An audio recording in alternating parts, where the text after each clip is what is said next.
Hi, my name is Nicole.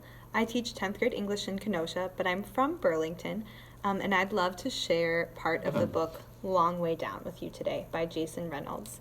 I really like this book because I think it explores a really difficult topic of gang violence and loyalty in a really compassionate and empathetic way that I think is very relatable and compelling. It's also told as a novel in verse, and so it's in free verse style, which means that it's poetic, and I think that's really cool. So just a quick synopsis. The back of the book, the summary says 60 seconds, 7 floors, 3 rules, 1 gun. Will's older brother Sean has been shot, dead.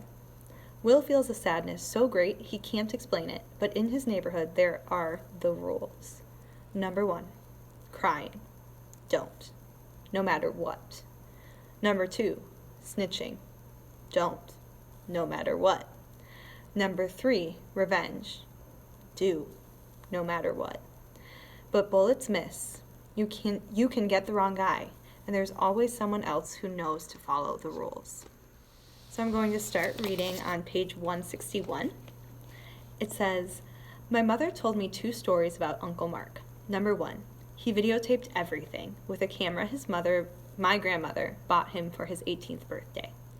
Dance battles, gang fights, block parties, but he dreamed of making a movie. Script idea, boy, Mickey. No game, no girls. Meets girl, Jessie, the young girlfriend of boy, Mickey's landlord. Girl, Jessie teaches boy, Mickey everything he needs to know about girl, how to impress them, how to treat them, but boy, Mickey, uses what he learns to get girl, Jessie, to fall in love with him, but her boyfriend, boy, Mickey's landlord, finds out and kicks him and girl, Jessie, out of the building. So they're in love, but they're homeless, but they're happy, right?" Ooh. Casting of the worst, stupidest movie ever. Boy, Mickey, to be played by Uncle Mark's little brother, my father, Mikey. Girl, Jessie, to be played by the younger sister of a girl Uncle Mark used to date, Sherry, my mother. Uncle Mark pulled me in for a hug. But how you hug what's haunting you? And you know it's weird to know it's a person you don't know, and at the same time, not know a person you know. You know? 9:08:25 a.m. That's 9:08 and 25 seconds a.m. "Why are you here?" I asked Uncle Mark, taking my turn, my time, looking him up and down. Sadness split his face like a cold breeze on chapped lip after attempting to smile. I guess he expected me to be excited to see him, and I was sorta, but still.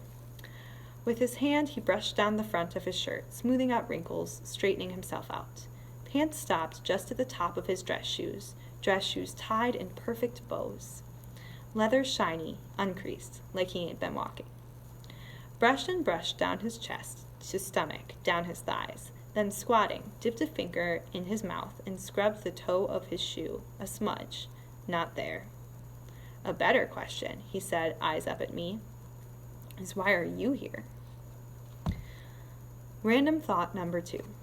Always, always, always be skeptical of a person who answers a question by asking a question.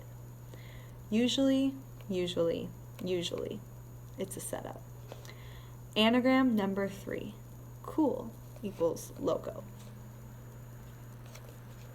"What do you mean?" I asked, trying to avoid having to talk about the coldness in my heart and the heater in my waist. "What do I mean?" He stood up. "What do I mean?" he repeated, putting his hands together, fingertips touching, cracking what sounds like all the knuckles in the world. "Listen, kid, don't play me and don't play with me. It's best you turn it loose before I tighten you up." Okay, I begged, trying to hold him off, trying to avoid being knotted up again. "Look, they killed Sean last night, Uncle Mark, and today you woke up ready to make things right, right?" I nodded. And the reason why is because for the first time in your life, you realize, or at least you think you could, kill someone, right? I nodded. Right? He said louder. Right. But to explain myself, I said, the rules are the rules. Uncle Mark huffed, closed his eyes. I wondered if he was thinking about the rules. He knew them like I knew them. Passed to him, passed them to his little brother, passed to my older brother, passed to me. The rules have always ruled. Past, present, future, forever. Uncle Mark squeezed his lips like he was trying to rip them off, then opened his eyes. Okay, Will, he said, all serious. Let's set the scene. What do you mean, set the scene? I mean, let's play it out. How this whole thing is going to go down. Play it out like a movie, Uncle Mark explained. We'll go back and forth. I'll start from the top. The scene. Will stands over dead brother Sean, 2 holes in his chest, blood all over the ground. Will takes his mother inside. She cries. He looks for his brother's gun.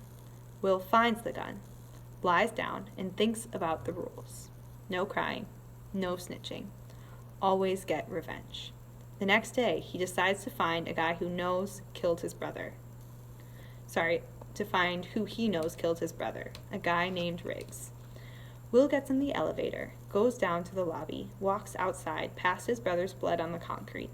He continues for 9 blocks, gets to Riggs's house, sees Riggs, pulls the gun out, and I got stuck. Couldn't say nothing else. Couldn't say it. Hoped Uncle Mark would say, cut.